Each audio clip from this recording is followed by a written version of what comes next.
احنا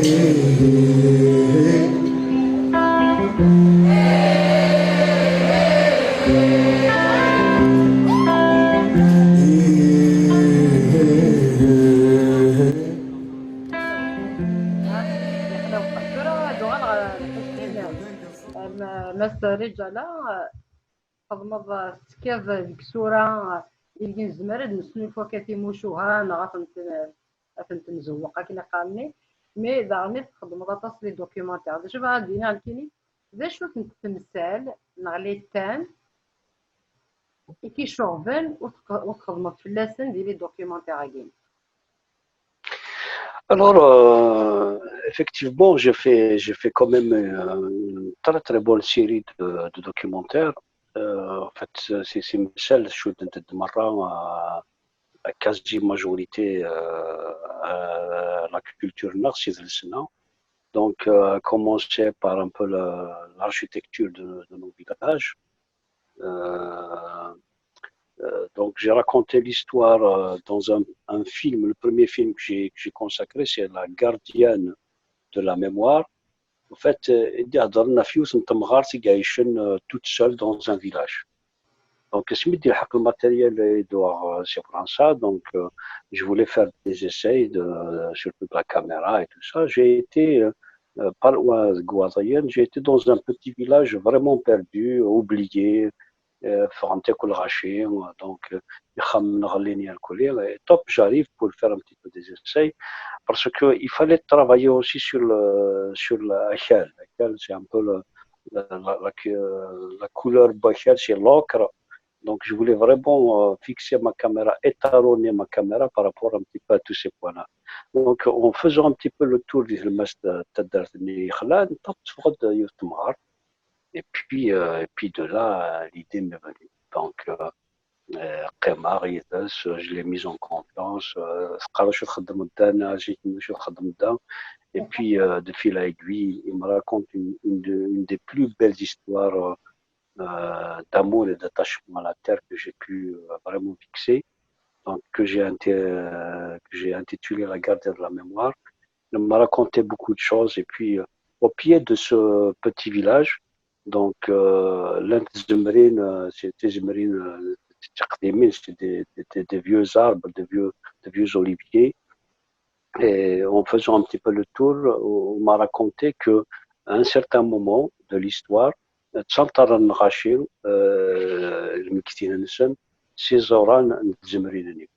donc j'ai posé la question. Et puis de là, la bonne vieille femme et l'homme ont raconté une belle histoire. Donc, pour trois raisons importantes. Samzouarouz, c'est pour marquer d'une empreinte l'appartenance de la terre à telle ou à telle famille. Le second point, c'est parce que dans l'imaginaire populaire, on nourrit Hazar Nzimour. Et le troisième point, qui est le point aussi le plus actuel et le plus important, donc le premier film que j'ai consacré, c'est La gardienne de la mémoire, et c'est un film très beau parce qu'en arrière-fond, il y avait Chouek Lanta Samrouche. Donc, c'est un petit peu de mon point de grand démarrage.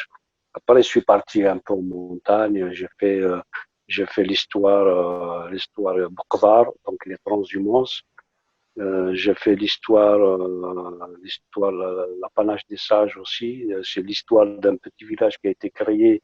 C'est le mest كانوا مقارنة سرقان دونك سرقان كين فتزيون ديو تدارت مقروط il avait un chef et un jour il voit débarquer donc chez Lausanne un bonhomme avec toute une famille الناس تبنيت شي الوطن تفتح بوكر تاع الناس وصل شي بوكر هكا دونك والناس s'est réfugié dans une grotte quelques jours après الناس صبت في شي تاع باكان دونك يسفروا راح خدينا et puis à un certain moment يموتوا مغارني دونك الشيف الفيلاج نيو en fait le village الشيف لا فامي بنيت بسنه avant هذه يموت en fait الناس ميستيا شو تاع باكر كان نزي je vais aller traverser la montagne pour créer mon propre village. Donc, ils ont été du côté la Sbouadou, du côté Qarnasnet ou le Hajj Bouassif. Ils ont créé un autre petit village. Et à la mort de leur paternel, ils lui ont consacré un mausolée. Donc, l'apanage des sages raconte un petit peu la constitution d'un certain nombre de villages. Et ce qui était aussi impressionnant, c'est que je suis reparti vers un peu les temps mythiques où la montagne était symbolique et où la montagne était un lieu nourricier parce que et puis il y avait des joutes entre les jeunes hommes euh, des villages, parce que chaque village des chutes de Sadrar qui vit au pied de la montagne a une petite parcelle. C'est le Mas Bouzrar, et le mal. Donc il y avait des joutes, il y avait le cheval. Et j'ai été un peu pour reconstituer un certain nombre de petits points à midi. Et ça a donné quelque chose d'extrêmement important. Et puis je suis parti encore sur beaucoup d'autres films. Donc, sur les consécrations artisanales, sur la poterie, sur un peu la raffia qui nous rappelle les sœurs blanches. J'ai travaillé aussi sur des documentaires sur la guerre d'Algérie, donc sur la mémoire. Je suis parti sur la préhistoire, donc j'ai réalisé un documentaire qui s'intitule Tempo d'Afrique, qui raconte un certain nombre de figurines en terre cuite qui ont été trouvées dans un site préhistorique des Tmours. Donc, je suis parti scientifiquement avec des préhistoriens et des anthropologues pour parler un petit peu de ce foyer et faire des reconstitutions par rapport à la montagne, par rapport à Jahannam. J'ai réalisé un très très beau film aussi qui s'intitule Le Djurdjura, un pic vers le ciel. C'est quoi le Djurdjura? Donc, la faune, la flore, le Djurdjura, c'est quoi? Donc, avec des images aériennes quand même assez intéressantes. Et avec nous, les Sadrar, en petite équipe, donc, Adfeli Kassad, et puis on s'est fait une petite tisane d'Ina. Donc, on imagine qu'on a fait un très bon travail. On raconte un peu la géologie de la montagne. Est-ce que c'est une chaîne calcaire? On a trouvé un certain nombre de vestiges aussi qui nous remontent trop loin dans l'histoire. On a parlé de la faune qui a existé, telle que l'ours brun, le serval, la panthère, donc tout Eraroué, en fait, la faune qui a existé des Kuzral. Et puis, il y a aussi des espèces endémiques et des chutes donc, à la flore. Donc, ça des pelouses graminées très, très particulières, ça des cèdres de l'Atlas qui est une espèce en voie de disparition. Donc, c'était un travail assez scientifique sur la montagne. Et puis, je suis parti aussi, j'ai fait des travaux sur les Touaregs, j'ai été à la vallée du Mzab. Et parmi les gros documentaires aussi que j'ai consacrés qui m'ont valu des situations un peu trop compliquées, c'est un documentaire que j'ai intitulé L'encre de la liberté. Il traite de la situation de la liberté d'expression, de la corruption et de tout ce qui tourne, tout ce qui pivote autour de ce dossier. Donc, particulièrement après la disparition d'un certain nombre de titres et d'éditions.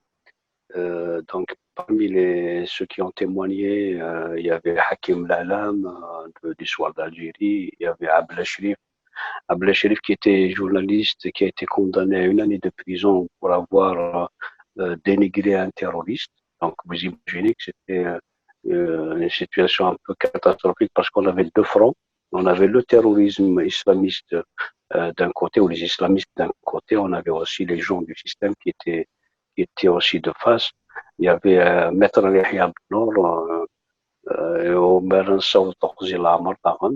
Il y avait un certain Bourayou qui était avocat de Benchikou. Il y avait Benchikou aussi qui est intervenu. L'histoire de ce film, il m'a tellement impressionné parce que il fallait que je fasse des images en plein cœur d'Alger. Et Zilwakhni, c'était Ouyahia qui était chef du gouvernement. Et c'était lui qui avait institué le fameux code pénal, incriminalisant les journalistes. Donc, راح الطوموبيله كنت ديال une voiture un peu في الطريق في الحكام هكا دونك نبدا presque devant la PN نفذت الكابو نشوف هاد la caméra il fallait couvrir tout ça parce qu'on n'avait jamais eu d'autorisation de tourner. Donc, on faisait vraiment avec des moyens dérisoires et on a pu sauver quand même des images de cette façon pour pouvoir faire ce film. Et je me rappelle aussi que il y avait idée d'introduire un téléphone à l'Hafs Serkadji pour interviewer Mohamed Ben Chikou directement sur l'Hafs, sauf il a été trouvé, donc ils ont créé un certain nombre de soucis.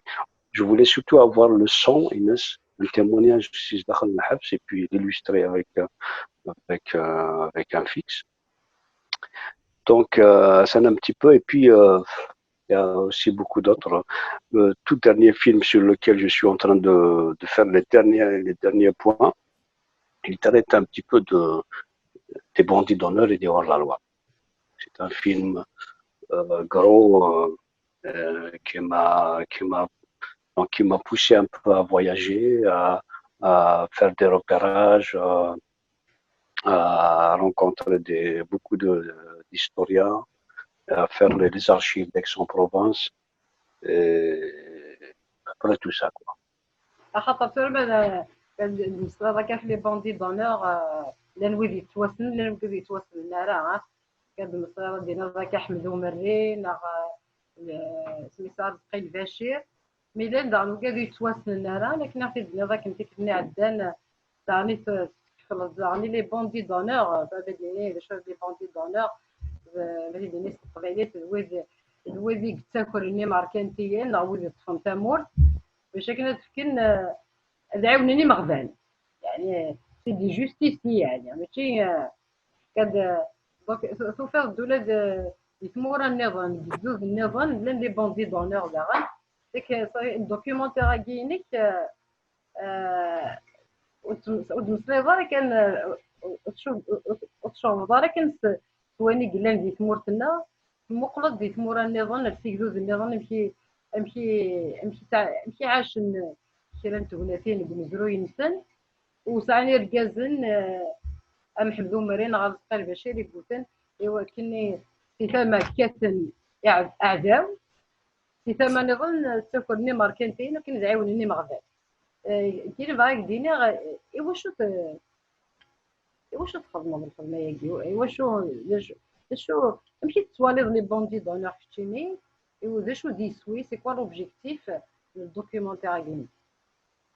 Alors, par rapport à ce film, alors je tiens déjà, je commencerai par rendre un grand hommage et c'est Mohamed Dahmani qui faisait partie de ceux qui ont lancé l'académie, le congrès mondial à Amazigh. Donc Mohamed Dahmani, c'est un docteur d'État en histoire et qui a travaillé aussi dans la région de Bougli, un peu dans les alentours, sur Benoumekarn et Menfi, dans les hors-la-loi, dans les bandits d'honneur. Alors, ça c'est juste un petit peu entre parenthèses, parce que Mohamed Dahmani, je l'ai interviewé, il m'a donné des informations extrêmement importantes et puis Yemous dernièrement, Yemous un peu méconnu et c'est vraiment malheureux. Juste il a souhaité Asmara Maldai de France, parce qu'il soit accompagné par une symphonie. C'est pour parler de l'universalité de cette personne à qui je rends un terrible hommage. Donc, pourquoi les bandits d'honneur et pourquoi maintenant? C'est une question tout à fait anodine. Alors, les bandits d'honneur ou les hors-la-loi, c'est un sujet extrêmement d'actualité. Si on le regarde de l'angle du présent et d'actualité. Mais si aussi on le regarde de l'angle de l'histoire, c'est un fait sociologique qui touche un certain nombre de sociétés qui ont en leur sein l'idée de libération ou l'idée de ne jamais être sous les bottes du chef, du seigneur ou de l'État ou du pouvoir. Donc, comme qui dit, c'est le Jahagi Wazayan, donc il y a eu beaucoup d'histoires concernant un peu le groupe de Ahmed Oumari, mais il y avait aussi d'autres histoires un peu méconnues de quelques personnages qu'on ne connaît même pas. Ahmed Oumari, parce que c'était un baroudeur, il a tenu tête à l'administration coloniale, donc il était mis un petit peu en avant, mais depuis l'avènement de France, parce que les archives d'Aix-en-Provence, au fur la Kabylie Kamel, ils étaient des bandits d'honneur. J'ai trouvé des archives chaque semaine, chaque mois, chaque année, et il y a un paquet, le banditisme en Kabylie. Donc, dans presque toutes les régions, du moins la Arachim Qaranen. Donc, mais il y a un truc qui tourne par an. Donc, quand je suis parti sur ces archives-là, j'ai trouvé qu'il y avait matière à faire quelque chose d'exceptionnel. Donc, pour attaquer directement l'histoire des bandits d'honneur, ça semble un petit peu une sorte d'affront à nos détracteurs, mais d'affront un petit peu maquillé. Donc, ce que j'ai voulu faire, je voulais universaliser notre cas particulier, comme l'avait fait Mamri pour les Aztèques. Donc, je suis parti à la rencontre de l'histoire des hors-la-loi et des bandits d'honneur chez d'autres peuples. J'ai trouvé il y avait des hors-la-loi chez les Corses, à Cuba, au Sénégal, à Marseille, de l'Amérique latine, aux États-Unis, en Europe. Donc j'ai pris un certain nombre d'exemples pour un petit peu mieux rebondir et pour parler du bandit d'honneur et du hors-la-loi, du bandit social. Parce que le bandit d'honneur, on l'attache assez souvent à ce qu'on appelle le bandit social. Le bandit social, c'est quand il y a une situation de misère. Donc, il y a quelqu'un qui bascule, qui passe de l'autre côté de la rive pour aller prendre de denrées alimentaires ou de la nourriture chez d'autres, et ce qui en ont, et pour les distribuer sur les pauvres. Mais un bandit d'honneur, c'est par-delà le social, il va encore plus loin parce qu'il va vers l'honneur. Il y a aussi ce qu'on appelle un bandit d'honneur ou un hors-la-loi qui sort du cadre de la loi, non pas dans le contexte ou dans l'objectif de la libération, tel que les Corses, en exemple, chez les Corses, il y a eu des hors-la-loi, mais parce qu'il y a eu des hors-la-loi d'honneur, il y a eu des crimes de sang, mais ils étaient sur la bannière française, donc ils étaient considérés, ils ont accepté d'être considérés comme français, ils étaient juste des hors-la-loi par rapport au droit pénal. Mais ils connaissaient nos hors-la-loi, ils avaient l'objectif de libérer le pays parce qu'il y avait Azao qui était là. Donc, Ahmed Oumari, c'était quand même un exemple type, mais pas uniquement Ahmed Oumari. J'ai aussi parlé un petit peu de son ami qui est Arzqi Hadjali. Arzqi Hadjali, qui a une histoire très, très atypique. Donc, Arzqi Hadjali, en 1943, il était des Français et il y avait un film que j'ai récupéré. Il a été réalisé par un certain Jean Renoir. L'intitulé du film est Le Bled, pour celui qui veut le voir. Donc, voilà l'affiche du film, et une fois qu'il était à l'intérieur, il voit que le film commence par des harkiyes qui faisaient une fête, et puis ils ont ramené des femmes, et plus particulièrement des femmes kabyles, qu'ils ont forcé à chanter, à danser, pour montrer que la colonisation était bénéfique et que c'était un acte civilisateur. Donc, il était français, mais il faisait partie des zones d'ombre. Il prend un pistolet, il tire sur l'écran, et puis il se faufile, il y a le wall de front et tout ça. Il sort vers Marseille, c'est Marseille qui est derrière le mort. Dès que je suis mort, donc il s'est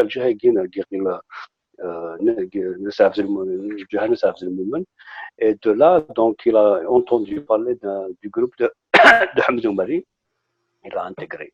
Sauf que sur cette histoire, il y avait quelque chose d'extrêmement important. Donc, إجا الدرميين العصاص كل حركيين دي ثم لاطنيين دونك تروحوا ريماس كل تماس دونك اللي malmené تساوي انت العصاص تبع حسن اللي مسؤول et puis ils abusaient d'elle donc ils les violaient Et donc, Arskay, qui était dans le maquis, j'ai été même dans des grottes indélennes, j'ai même fait des images des grottes indélennes. Donc, c'est des images comme extrêmement terribles parce que je parle un petit peu de la région. Donc, l'essentiel, donc, Arskay, mais voilà, qui dit, c'est Hamza, c'est صرا في قبضة نهار الدرس باش نتفكر شو طاح الاخر يولتما كديما اللي بدار زينا il a vu que c'était une terrible souffrance, il n'a pas trouvé mieux que de les tuer les deux.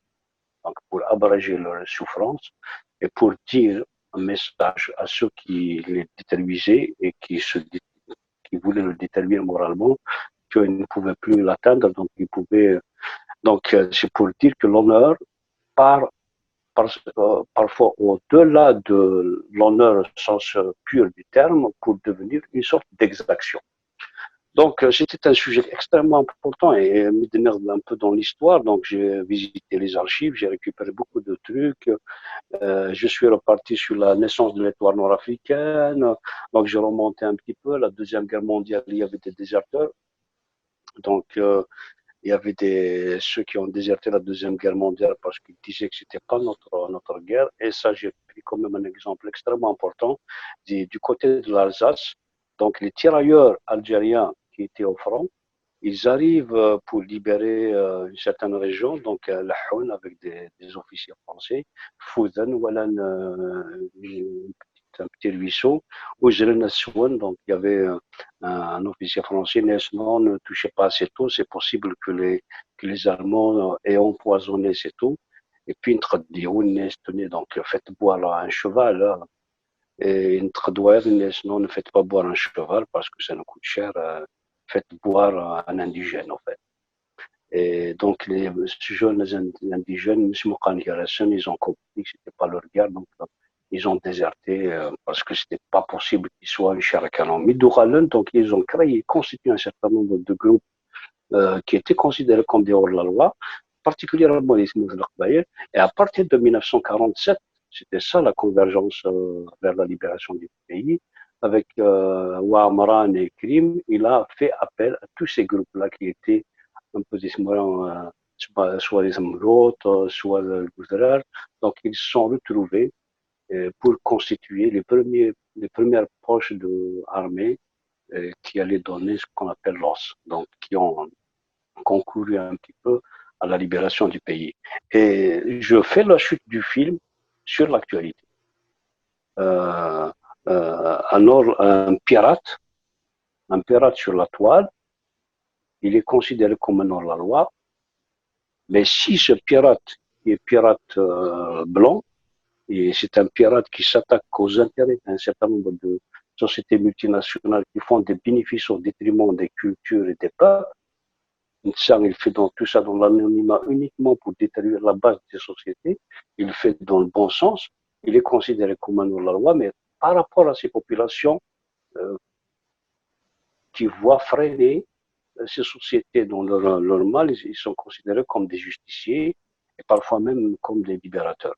Il y a aussi les actes des écologistes un peu, donc qui sont considérés comme des actes hors la loi, mais qui sont aussi vus par des communautés comme des actes de bravoure et de justice. ايه الدوكيومونتير هاكي خاطر شحال يديك ولا في فرنسا ثورة En fait, تروحوا تشوغالا مي ثورة من ميكان. ايه الدوكيومونتير هاكي في فرنسا يتخدمض يعني لا لا لا لا حريشة مقران حريشة مقران خما غادي تموت. لا لا لي زارشيف ولا تقرا لي وي les archives ذاكي مي حريشة مقران دي تموت غزرار دي اه ماكي un peu ما partout. باينك كشود انسان مزروي لي زارشيف ولا الا قات ندنا Non, en fait, la photo qui est l'arrière-plan, Guylaine Al-Farid, c'est une photo avec Saïd Chemar. اها Donc, en fait, c'était à l'occasion d'un tournage que j'ai fait Gassou Gharzan exactement, هذيك Sadr تواريك Saïd, هذيك تواريك à cause Yilmaz, parce que Yilmaz, il m'a raconté des histoires de quelques bandits d'honneur, particulièrement de Hamza Oumari, qui était شادين شينا pour être en contact avec le deuxième groupe كنا نقث من داس دونك يما سو شي تشويق دونك سنطاس مزياس ce n'est qu'un exemple et puis je rends aussi hommage à Tontos Moussoussana Gadan qui a été dans le film c'est qui Tontos Nihimas Mohamed Oumari que j'ai eu l'occasion d'interviewer donc et qui a vécu une histoire terrible des années 40.